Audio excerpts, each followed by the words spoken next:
No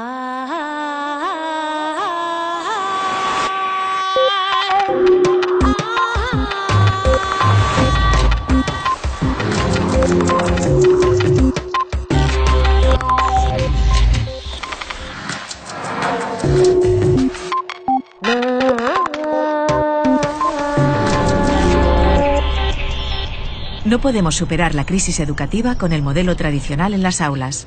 Curtis Johnson. En el sector de la industria, innovar supone mejorar continuamente los productos con respecto a sus versiones anteriores. En este proceso gradual, a veces surge una innovación radical que rompe con el paradigma anterior. Se trata de una innovación disruptiva, algo que obliga a la industria a cambiar sus esquemas y a adaptarse para no morir. Curtis Johnson, consultor educativo, le explica a Punset que la educación está viviendo un proceso de innovación disruptiva que, con apoyo de las plataformas digitales, revolucionará la manera de aprender en las aulas.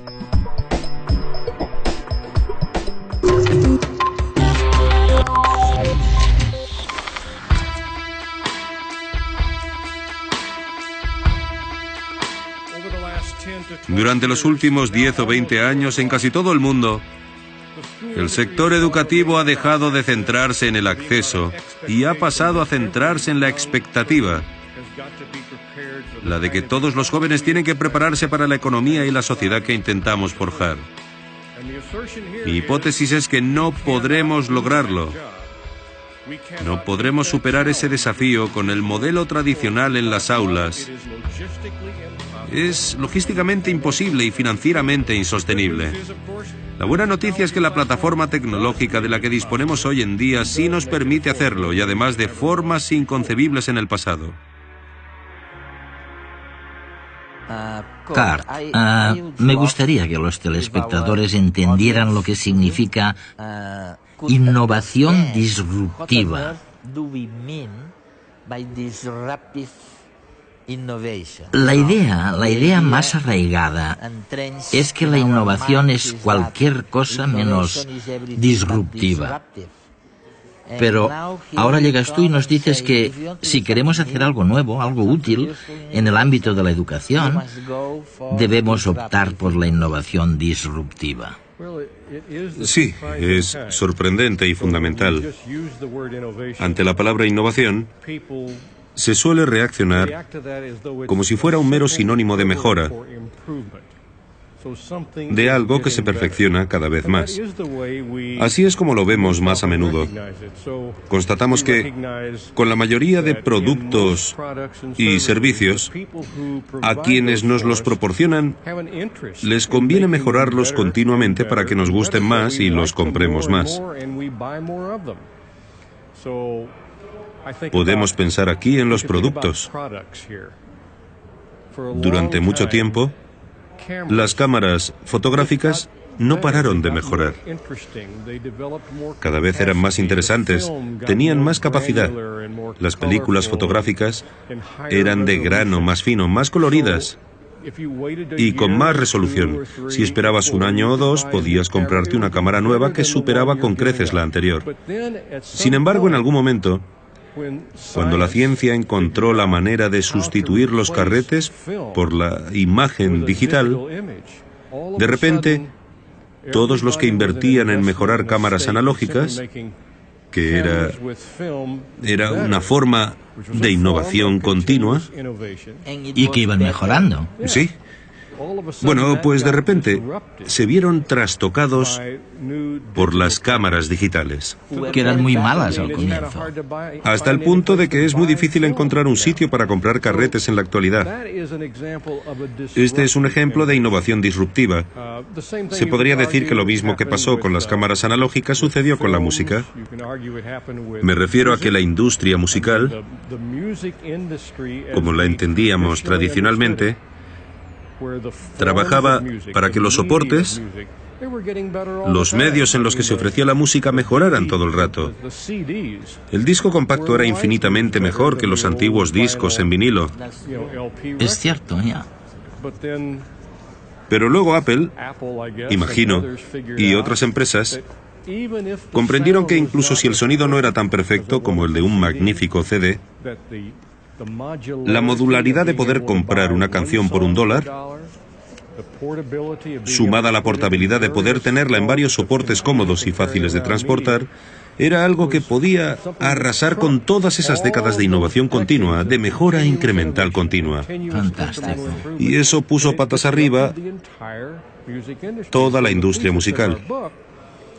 La tesis de nuestro libro es que deberíamos mantenernos atentos porque lo mismo está sucediendo en la industria educativa. Lo primero con lo que nos encontramos, por supuesto, es que la gente no está acostumbrada a pensar que las escuelas formen parte de una industria o sector. Como mucho creen que son simplemente otro servicio público básico.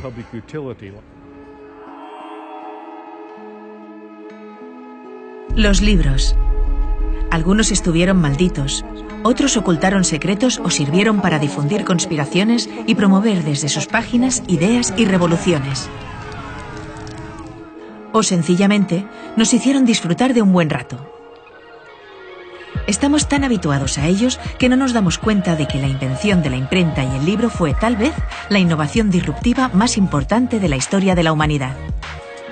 La imprenta rompió con el monopolio del conocimiento, que estaba en manos de unos pocos, generalizando el uso de la lengua escrita y la lectura gracias a un sistema de copia barato y rápido, que aún sigue evolucionando. El hombre es capaz de modificar su entorno introduciendo innovaciones artificiales, que transforman nuestra forma de interactuar con los demás. El motor de vapor, por ejemplo, trajo consigo la revolución industrial. La aeronáutica rompió los límites de nuestra capacidad física. El telégrafo, el teléfono o Internet han cambiado nuestra forma de comunicarnos e interactuar con un grupo social mucho más extenso del que nos es habitual. El surgimiento de estas grandes innovaciones disruptivas dan forma a nuestra economía, política, cultura y educación. Especialmente en este último sector comienza ahora a sentirse con fuerza la disrupción innovadora de las nuevas tecnologías. Los modelos anteriores pervivirán, al menos por un tiempo, pero el futuro es siempre inesperado y el cambio algo imparable. Cuando presento todos los ejemplos de innovación disruptiva, mis interlocutores me escuchan atentamente y luego casi siempre me dicen, o si no lo dicen, lo piensan: muy bien, pero ¿qué tiene que ver esto con la escuela? Entiendo lo que dices sobre la innovación disruptiva en la industria, pero ¿cómo se relaciona con el ámbito educativo? La escuela es distinta. Aunque me fuerces a pensar en la educación como una industria, los colegios son otra cosa. Mi respuesta es que claro que lo son. El sector educativo depende de los entresijos políticos más que cualquier otra empresa o cualquier otra industria, sin duda. Las escuelas tienen mucha presión para conseguir recursos para funcionar. Pero ese no es el quid de la cuestión. Lo más importante es que el modelo vigente en el sector educativo está casi completamente desvinculado de la realidad del siglo XXI. Perdonadme ahora si exagero un poco, pero según el modelo que sigue siendo dominante en la mayoría de escuelas del mundo, al entrar en el aula casi parece que el conocimiento sea algo escaso, difícil, prácticamente imposible de obtener, a no ser que tengamos a un adulto debidamente cualificado de pie frente a un grupo de jóvenes que le escuchen solícitos, dispuestos a anotar en sus cuadernos cualquier dato supuestamente de valor. Pero los alumnos saben que no es así. El conocimiento es ubicuo. Pueden entrar en Google para buscar una respuesta y llegar a ella mucho más rápido que nadie en esta sala. Hasta un muchacho de 9 o 10 años puede hacerlo. Es cierto que tal vez no tengan el criterio para saber cuáles son las cosas que merece la pena buscar, ni la sabiduría para valorar lo que encuentran, pero es evidente que pueden acceder al conocimiento. No tenemos que dárselo. Realmente lo que dices es que la innovación disruptiva que ha sucedido en la industria, básicamente o en cualquier otro tipo de actividad, también sucederá en la educación. Habrá innovación disruptiva. Sí, y no solamente pasará en la educación, sino que sucederá prácticamente del mismo modo que sucede en otros sectores. La pauta en otros sectores es que la tecnología disruptiva se introduce en el mercado. Si pensamos ahora en un contexto de mercado, con un primer intento que realmente no es muy bueno. De modo que las únicas personas a las que les interesa al principio son los que no han podido permitirse el producto mayoritario, no han podido acceder a él o lo han encontrado poco práctico en algún sentido. Por tanto, si pensamos ahora en las escuelas, los que viven lejos de un centro educativo, o los que están siendo escolarizados en casa, o los que se han quedado atrás y necesitan ponerse al día, pero no tienen una manera convencional de hacerlo, son los que conforman el mercado inicial, formado por personas que no tienen demasiadas opciones. Así que incluso si los primeros productos ¿son peores? de la plataforma tecnológica no son muy buenos, se lanzarán a probarlos porque son mejores que nada.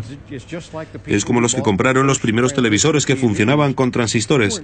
En realidad no eran muy buenos aparatos, pero para quienes no se podían permitir los enormes sistemas de televisión para el salón que ocupaban un mueble entero, era mejor el sistema nuevo que no tener televisor en absoluto.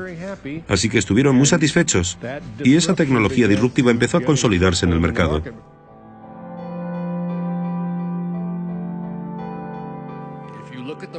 Mirando el modelo de aula dominante, uno podría pensar que todos los alumnos aprenden las mismas cosas de la misma manera, el mismo día, en el mismo lugar y al mismo ritmo.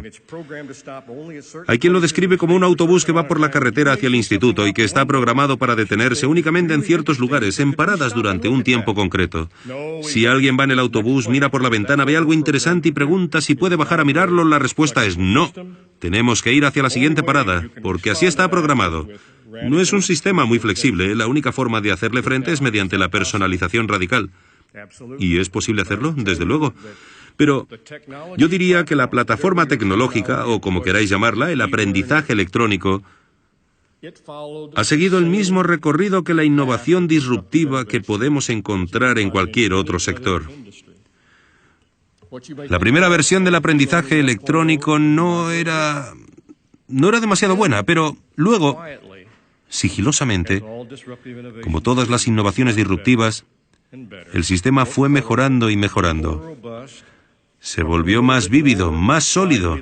Empezó a cubrir más asignaturas. ¿Y qué ha sucedido ahora? En los últimos 2 o 3 años, llegados a este punto, puede que peque de romántico o idealista, yo diría que acabamos de entrar en la fase 3.0 del aprendizaje electrónico.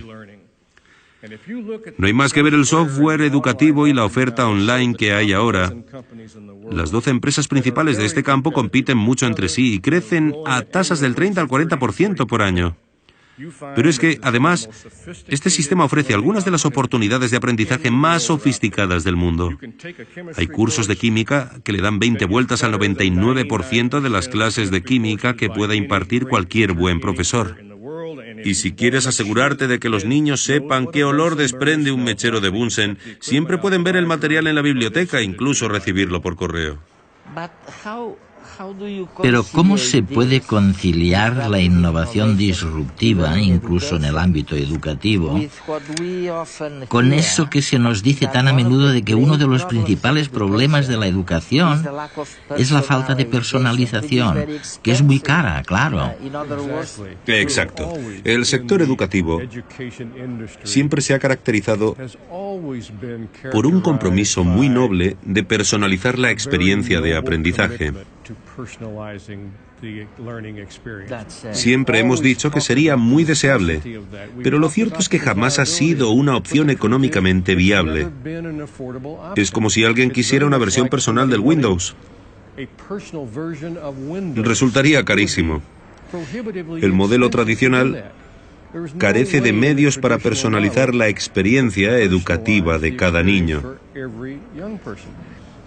Sin embargo, lo que permite la innovación disruptiva, si nos planteamos la tecnología no como una herramienta, ni tampoco como algo que añadamos a la estructura tradicional, sino como una plataforma en sí misma, es que de repente resulta ya no solamente factible, sino también asequible personalizar la experiencia de aprendizaje. Es verdad. Y en realidad, en muchas de las demostraciones que se han hecho hasta ahora, acaba costando un poco menos que el modelo tradicional. ¿Quieres aprender a componer música? ¿Quieres aprender un idioma extranjero? ¿Quieres entender las coordenadas cartesianas, algo que probablemente ha hecho solamente un 1% de los presentes? Todo esto es posible ahora y no lo era antes. Sin embargo, la siguiente pregunta suele ser, bueno, si se utilizan estos recursos, la mayoría de los cuales son recursos online, tanto si los niños están en grupo como si están en ubicaciones remotas, ¿estamos hablando entonces de una escuela de verdad? Creo que la mayoría de los que hemos visto surgir esta generación 3.0 de ofertas electrónicas educativas convendríamos que sí, porque se pueden incorporar varios modelos didácticos, se forjan comunidades y también redes para facilitar el aprendizaje, y la imagen cada vez difiere más a la de la fotografía con niños sentados frente a un ordenador cara a la pared. En su lugar, tenemos algo como lo que refleja el instituto de un pequeño municipio rural. Os prometo que nada más entrar en la escuela, parece que hayas entrado en el departamento de marketing de una empresa de nueva creación. La primera impresión es que no está pasando nada, que nadie trabaja. Pero luego te das una vuelta y te percatas de que suceden un montón de cosas. Los alumnos trabajan en grupos, los profesores van de un lado a otro solucionando problemas, respondiendo dudas, dando consejos y animando a los chicos, algunos de los cuales preparan presentaciones orales, otros resuelven problemas.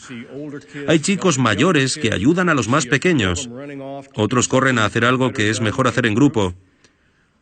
Se trata de una escuela de verdad, y es el tipo de escuela que está surgiendo.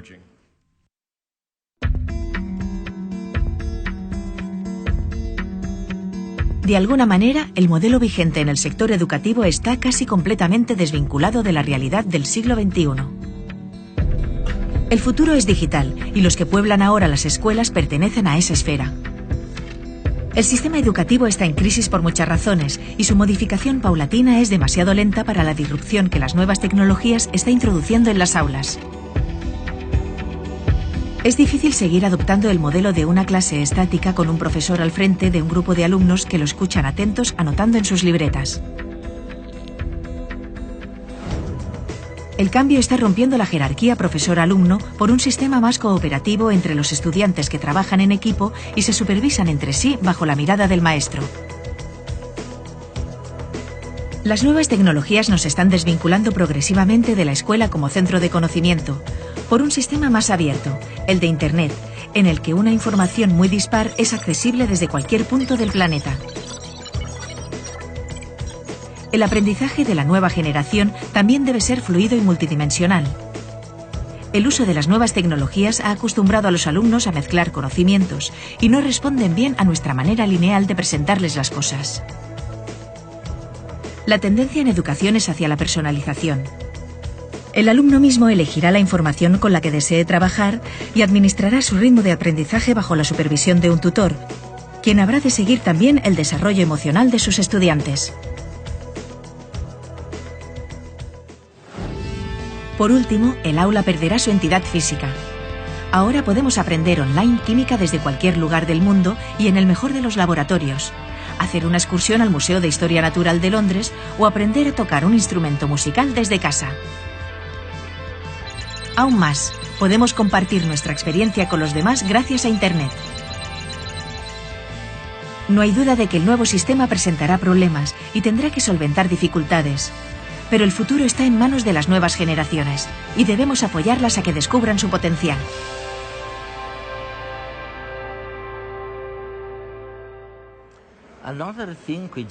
Otra cosa que se dice constantemente es que el sistema educativo actual no les brinda a los estudiantes las nuevas competencias y habilidades que son necesarias para conseguir un trabajo en el mundo de hoy.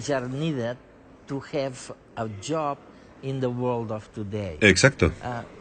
Nuevamente, ¿cuáles son esas competencias? Bien, hay un determinado porcentaje de jóvenes que parecen destinados a que todo les vaya bien sea cual sea el sistema educativo. A ellos siempre se les ha dado bien. Así que incluso si la educación o las escuelas no cambian durante 100 años o más, estos jóvenes seguirán teniendo buenos resultados porque aprenden lo que hay que aprender y todo les va bien. No obstante, La mayoría de niños, igual que la mayoría de jóvenes, deberán adquirir destrezas que las generaciones anteriores no tenían. Me refiero a que no solamente tendrán que aprender asignaturas básicas, sino que deberán saber cómo encontrar las cosas que necesitan saber. Y luego tendrán que aprender a trabajar tal como trabaja el mundo hoy, que es principalmente en equipo. Deberán practicar el arte de la colaboración, que me parece que... No es tan competitivo, ¿no? Sí, eso es el reto de colaborar con desconocidos. A todos nos encanta la idea de colaborar con nuestros amigos y lo hacemos de muchas maneras todo el rato. Pero el mundo laboral nos fuerza a llevarnos bien productivamente y crear algo de valor con gente que quizá ni siquiera nos gusta, lo cual requiere un tipo completamente distinto de educación. Muchos opinan que la plataforma online comporta anonimato, distancia, soledad, alienación, disfunción social,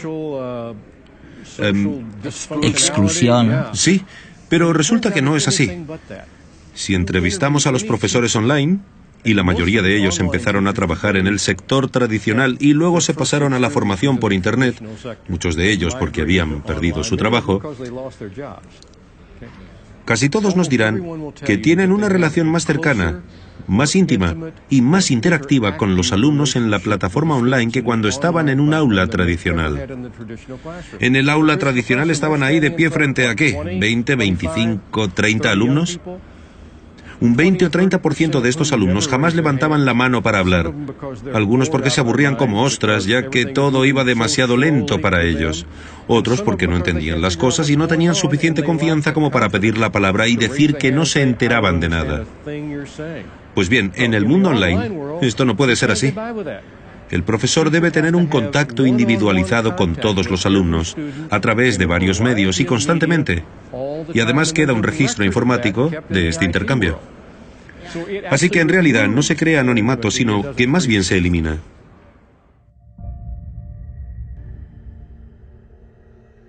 El 28,4% de los jóvenes españoles abandonan sin finalizar la enseñanza secundaria. Una cifra que ha mejorado en 3 puntos en el último año, pero que aún es el doble de la europea. ¿Qué está ocurriendo? Curtis Johnson menciona que una de las posibles causas del elevado abandono escolar de los últimos años es la burbuja inmobiliaria. ¿Para qué estudiar si era más fácil hacer dinero en el sector de la construcción, donde la oferta de trabajo era alta? Sin embargo, algo se quebró profundamente en 2008, cuando se inició la crisis en la que vivimos ahora. El Dow Jones de la Bolsa de Nueva York ha sufrido la mayor caída en puntos de su historia. La burbuja explotó y la tasa de desempleo juvenil española alcanzaba en el primer trimestre de 2011 un 43,6%. Toda una generación perdida con pocas posibilidades de labrarse un futuro en España, o incluso fuera de España, porque nuestro nivel de idioma sigue siendo una barrera. El sistema educativo también es, en gran parte, responsable de la situación, porque no suministra las nuevas competencias necesarias para la sociedad del conocimiento y porque sigue anclado en las necesidades de la pasada revolución industrial. La sociedad actual no puede permitirse este nivel de deserción escolar. Es importante incentivar a nuestros jóvenes a que estudien, ya que se calcula que el 50% del abandono se debe a que los estudiantes no se sienten motivados. Sencillamente, se aburren en clase. El problema al que se enfrenta la educación no solo en España, sino en todo el mundo, es cómo recuperar a ese colectivo de jóvenes. Para ello, tendremos que adaptar la enseñanza al ritmo y forma de vida que comprenden los jóvenes de hoy. La introducción del aprendizaje emocional en el sistema educativo constituye un instrumento imprescindible para consolidar ese objetivo. El modelo tradicional no puede seguir funcionando así mucho tiempo, si bien el nuevo sistema aún está por definir. No sabemos cómo será, pero sí que hablará la lengua de la nueva generación digital y encontrará apoyo en el desarrollo de las nuevas tecnologías.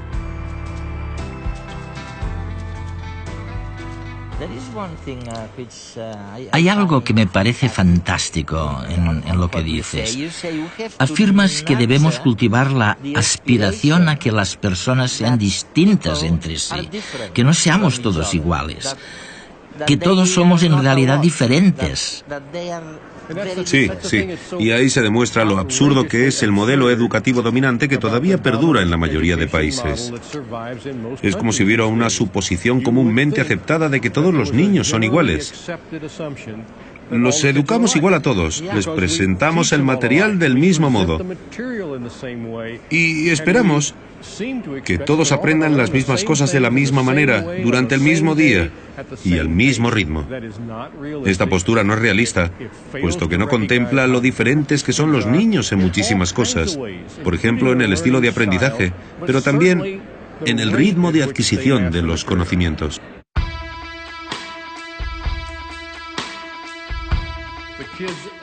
Los niños ya están aprendiendo lo que consideran relevante mediante la plataforma tecnológica en la que viven y respiran. Tenemos dos opciones: o negarlo y oponernos a ello, o aceptar la innovación. Y la razón por la que es importante hacerlo, para volver a lo que dije al principio, es que ninguna nación, ningún país, ningún lugar del mundo puede permitirse el lujo de perder a la mitad de los niños en el sistema. Y la única manera de no perderlos es aceptar la innovación. La plataforma tecnológica nos permite rediseñar la educación de formas inconcebibles en el pasado. Curtis Johnson.